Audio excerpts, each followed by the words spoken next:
cement kung nakikita niyo po. Hello, I'm here at... Ano likod nito, darling? Red Planet, no? Hindi po kami sa Red Planet. Garahe mo ng taxi yan. Garahe na to ng taxi. Malapit po kami sa K-Mall. Oh. Yung kabila po. I'm here at...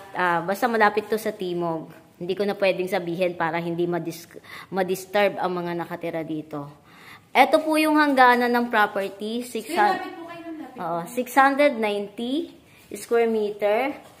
Kulang 20 meters ang frontage. Ayan ha. Hindi na ako papasok. Ayan. May lot plan. Under po ng company ang title. 690. Halo po ng residential commercial na ito. Ayan, ito. Konti na lang ang titibagin nyo. Caretaker na lang po ang nakatira dito. Kayo na lang. Yan. Hindi ko na rin nahalughugin yan. Dito lang tayo. Ayaw ko pumasok. Oo, ka na. Basta't may lahat lang. Makita nyo lang yung kaloob-looban.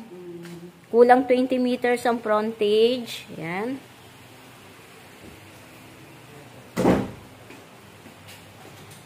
Ito. Malapad ang ano. Oo, andito po ako sa loob, hindi ko napipicturean yung labas dahil pagka may ano na lang, viewing, negotiable po, under po ng corporation ito. Pero ito, yan. Ang frontage na ito naglalaro ng 20. Yan. Malawak po ito. Malapit lang po kami sa GMA 7. Ayan po ang mga katabi. Hanggang dito lang po ako ha.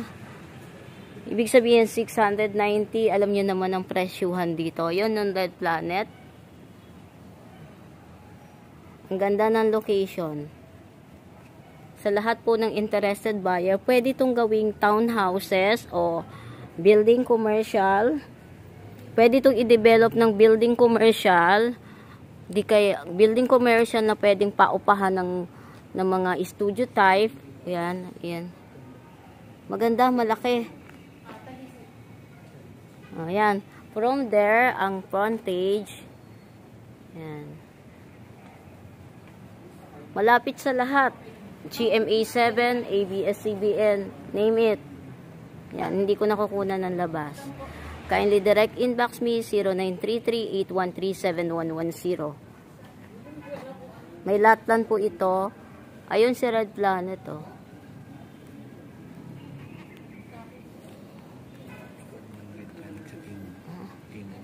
Oh, Timog. Ayan, along Timog to. Ayan, oh. Oo. Oh, along Timog pala yung Red Planet, oh. Katabi lang namin to. Sa kabila doon, bakanting lote. Sa kabila rin po niya, ang bakanting lote. Ang frontage na naglalaro ng 20. 690 square meter. Under ng Title Corporation po ito.